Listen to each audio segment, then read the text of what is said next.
Komið sæl. Hversdagslífinu fylgja ýmis vandamál. Það? Ertu alveg viss það? Já, það finnst mér allavega. Einmitt. Afstaða fólks til umhverfisins byggist að miklu leyti á reynslu þess og þroska. Þannig mótar fólk líka viðhorf sín. Það er rétt, já. Viðhorf fólks geta verið mismunandi og sýnist sitt hverjum.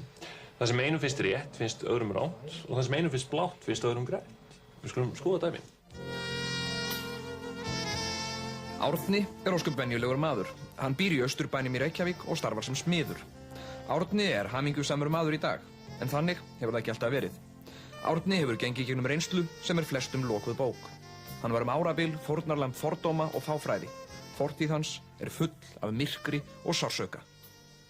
Árni er samkynhneigður. Já, ég á mjög erfitt með að rifja upp þennan tíma. Ég kom út úr skápnum cirka 1984 eftir að hafa átt í mjög löngu stríði við sjálfa mig og kynhneigð mína. Og líf mitt breyttist algjörlega eftir að ég kom út úr skápnum. Og ekki til hins betra. Ég má segja að þá hafði ég byrjað að upplifa fordóma samfélagsins, fordómana gagnvart mér. Ég hjálpaði góðum minn. Slepptu mig við það! Snertu mig bara ekki, helvítum sem við þinn!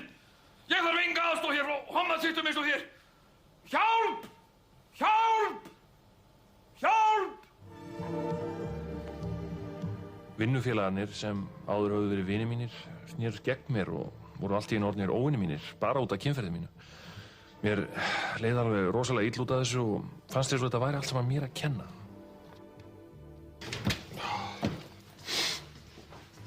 Ég var farin að hata sjálfa mig. Ég var orðinn þunglyndur og var alvarlega að hugsa að fara að binda enda á þetta líf. Ég spurði sjálfa mig spurninga eins og af hverju ég og mér fannst eins og þetta var einhver veiki sem ég þurfti að fá lækningu við. Ég pantaði mér því tíma hjá doktor Helmut Frölich, mjög umdeildum geðlækni sem starfaði hér á landi á þessum tíma. En hann hélt í fram að samkynhneigð væri geðveila sem hægt var að lækna. Árni hafa samband við mér í sumar 86. Þá mjög illa haldinn af kynvilla. Og mér finnst hann strax hafa óeðlilega og viðbjóðslega hugmyndir samskipti karlmanna. Og ég ráðlegg honum að ganga strax undir meðferð. Meðferð byggist á því að uppræta öfugaháttu með raflost. Það er mjög gott. Árni, hugsa ekki viðbjóð. Ég gefi raflost. Og Árni langar kissa mann. Ég gefi meiri raflost. Svona ég lækna kynvillingu. Kynvillinga!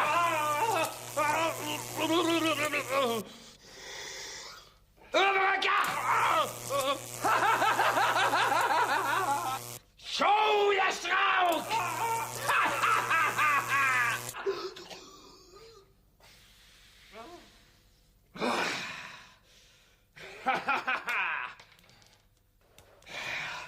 Langar kissestrák núna? Langar kannski kissa, doktor Frölich?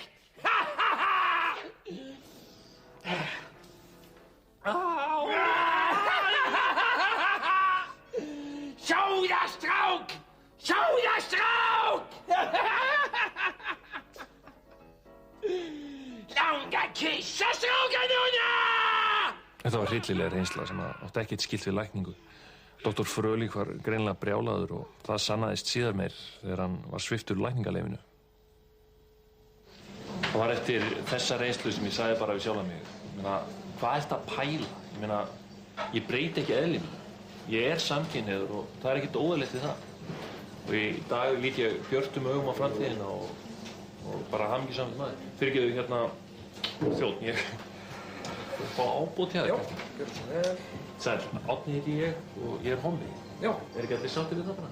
Jú, og sannarlega.